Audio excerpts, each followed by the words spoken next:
श्री स्वामी समर्थ.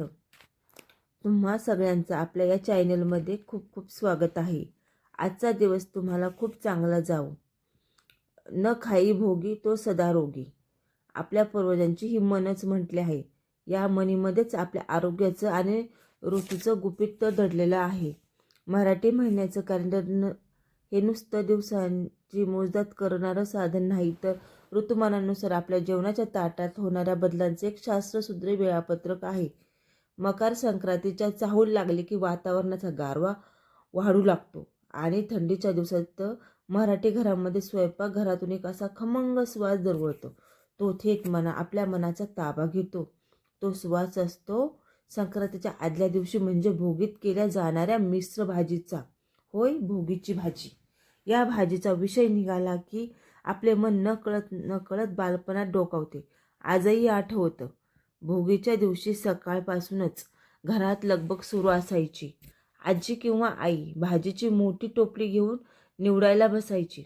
हरभऱ्यांचे ओले टहाळे, वाटाणे, लाल लाल गाजरं आणि आंबट गोड बोरं, हे सगळं बघून जिभेवरचा ताबा ठेवणं मुलांसाठी महाकठीण असायचं. आईचं लक्ष भाजी निवडण्याकडे असायचं आणि आपलं लक्ष असायचं लुसलुशीत हरभरा, वाटाणा, बोरं किंवा गाजराचा तुकडा हळूच पळवण्याकडे. आणि मग आईने रागावून भाजी होऊ दे की आधी आईने म्हणायचं रागावून, भाजी होऊ दे की आधी उष्ट करू नको. कच्चा वाटाण्याच्या आणि बोरातली चव आहे ती कोणत्याही पकवानाला नाही. शेतात या काळात नवीन धान्य आलेलं असतं. घेवडा, पापडी, वाल, गाजरं, वांगी, वाटाणा, ऊस या सगळ्यांना एकत्र कढईत आणणं म्हणजे सकस आहाराचे उदाहरणच आहे हे भोगीची भाजी. हिवाळ्यात त्वचा कोरडी पडते, सांधे आखडतात. ती बाजरी, शेंगदाणे, तिळातील स्निग्धता, बाजरीतील उष्णता, शेंगदाण्याचे बळ आणि तिळातील स्निग्धता हे सगळं एकत्र येते तेव्हा कफ वात होत नाही, किंवा ते झाले असेल तर आटोक्यात येतात. महाराष्ट्राच्या वेगवेगळ्या कोपऱ्यात या भाजीची रूपं बदलतात, पण उद्देश तोच असतो. पश्चिम महाराष्ट्रात आणि सोलापूरमध्ये खेंगाट असं रांगट आणि आपुलकीचं नाव आहे. शेंगदाण्याच्या कुटाची भाजी आवडीने खाल्ली जाते. भोगीचा दिवस हा केवळ खाण्यापुरता मर्यादित नाही. हा दिवस लेकी बाळींचा आणि जावयांचा मानला जातो. अनेक घरामध्ये सासूरवाशीण मुलीला आणि जावयाला जेवायला बोलवलं जातं. त्यांना साजूक तूप, लोणी आणि बाजरीची भाकरी आणि भोगीची भाजी खाऊ घालण्याची पद्धत आहे. हा सण ग्रामीण भागात अर्थव्यवस्थेलाही बळ देतो. आठवडी बाजारात शेतकऱ्यांच्या मालाला या दिवसात प्रचंड मागणी असते. तेव्हा या भाज्या विकत घेतात. तेव्हा त्या आपल्या शेतकरी बळीराजाच्या घरी सण मोठा आनंदाने साजरा केला जातो.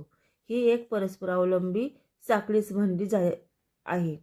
हल्लीच्या धावपळीच्या काळात शहरी भागात भाजी बनवणं हे अनेकांना कटकटीचं वाटू शकत असलं तरीही ऑफिसमधून थकून आल्यावर भाजीची जोडी साफ करायलाही वेळ नसतो. तरी चिरलेल्या भाज्यांचे पाकिट आणून का होईना, पण भोगीची भाजी बनवणारी शहरी गृहिणी पाहिली की कौतुक वाटतं. आपलं काम सांभाळून आपली संस्कृती परंपरा टिकवण्याची तिची धडपड नक्कीच नवजण्याजोगी आहे. भोगीची भाजी खरी जोडी जमते ती बाजरीच्या भाकरीसोबत. खरपूस भाजलेली तीळ लावलेली बाजरीची भाकरी पहा, आणि त्यावर लोण्याचा गोळा. वाहा, स्वर्ग सुखच हे दुसरं. बाजरीची भाकरी हे कष्टाळू शेतकऱ्याचे प्रतीक आहे, तर लोणी हे गृहिणीचं मायेचं. यंदाच्या भोगीला जेव्हा तुम्ही गरमागरम भाजीचा आस्वाद घ्याल ना, तेव्हा तिची चव घेऊ नका. बालपणी चोरून खाल्लेल्या त्या गाजराची आठवण काढा. राबणाऱ्या माझ्या शेतकऱ्याचे आभार माना. परंपरा जपणाऱ्या माझ्या स्त्रीच्या मायेचे स्मरण करा. कारण भोगीची भाजी ही फक्त भाजी नाही, तर तो आपल्या संपूर्ण कृषी संस्कृतीचा, आरोग्याचा आणि नात्याचा एक खमंग वारसा आहे. श्री स्वामी समर्थ.